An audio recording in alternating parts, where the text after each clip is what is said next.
থেকে সবাইকে স্বাগতম। আজকে ভিডিওতে আমরা আলোচনা করবো মালয়েশিয়া কলিং ভিসা নিয়ে। অনেকেই প্রশ্ন করেছেন কলিং ভিসা কি আবার চালু হয়েছে নাকি বন্ধ এখনো।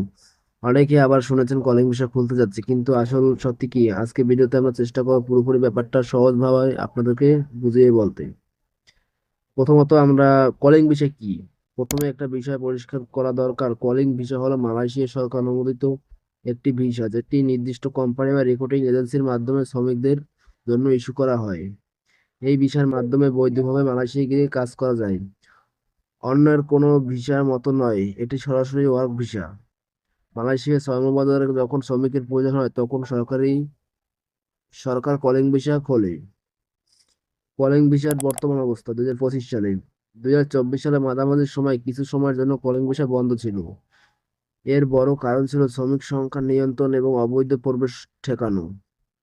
তবে 2025 সালের শুরু থেকেই মালয়েশিয়া সরকার আবার শ্রমিক নেওয়ার পরিকল্পনা শুরু করেছেন। এখন পুরোপুরি খোলা হয়নি, তবে আলোচনা চলছে। বাংলাদেশ, নেপাল, ইন্দোনেশিয়া, ভারত সহ কয়েকটি দেশ থেকে নতুন শ্রমিক নেওয়া হবে। তাই আশা করা যাচ্ছে 2025 সালে ধাপে ধাপে কলিং ভিসা খোলা হবে। প্রসেস কিভাবে হবে? কলিং ভিসা আগের মতোই থাকবে। কোম্পানি থেকে ভিসা অনুমোদন আসবে, মানে মালয়েশিয়া কোনো কোম্পানি আপনাকে কাজের জন্য নির্বাচিত করবে। কালভি টেস্ট, আপনার ফিঙ্গারপ্রিন্ট বা ব্ল্যাকলিস্ট চেক করা হবে। আগের যদি অবৈধভাবে থাকতেন বা ডিপোর্টেড হতেন সেটি ধরা পড়বে। মেডিকেল টেস্ট, বাংলাদেশে জিএমইসিএ বা অনুমোদিত মেডিকেল টেস্টের সেন্টার দিতে হবে। এখানে শরীর সুস্থ আছে কিনা, বড় কোনো রোগ আছে কিনা দেখা হবে। ভিসা স্ট্যাম্পিং, সব ক্লিয়ার হলে পাসপোর্টের ভিসা স্ট্যাম্প হবে। মালয়েশিয়া যাত্রা, এরপর আপনি বৈধভাবে কাজে যেতে পারবেন। এবার আলোচনা, ভিসা কবে খুলবে। সরকারি ঘোষণা অনুসারে 2025 সালে ধাপে ধাপে কলিং ভিসা চালু হবে। নির্দিষ্ট মাস এখনো ঘোষণা হয়নি, তবে বছরের মাঝামাঝি সময় বড় ধরনের রিক্রুটমেন্ট হতে পারে। বাংলাদেশ সরকার, বিএমএটি এবং মালয়েশিয়ার ইমিগ্রেশন ডিপার্টমেন্ট থেকে যখন অফিসিয়াল ঘোষণা আসবে তখন ভিসা প্রসেস শুরু হবে।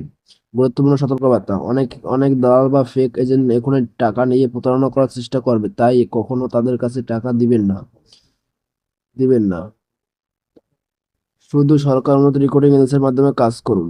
অফিসিয়াল ঘোষণা না আসা পর্যন্ত কাউকে অগ্রিম টাকা দেওয়া ঝুঁকিপূর্ণ।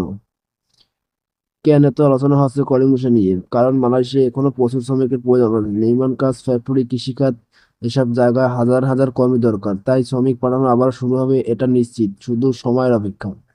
সমাপ্তি, আশা করি আজকের ভিডিওতে আপনারা নির্দিষ্ট আলাদা ধারণা পেলে। কলিং ভিসার বর্তমান অবস্থা নিয়ে সংক্ষেপে বললে, এখনো পুরোপুরি খোলা হয়নি, তবে 2025 সালের মধ্যে ধাপে ধাপে খোলা হবে। তাই আপডেট পেতে হলে অবশ্যই অফিসিয়াল ঘোষণার দিকে নজর রাখুন। ভিডিওটি ভালো লাগলে লাইক, কমেন্ট ও সাবস্ক্রাইব করে ভুলবেন না। ধন্যবাদ।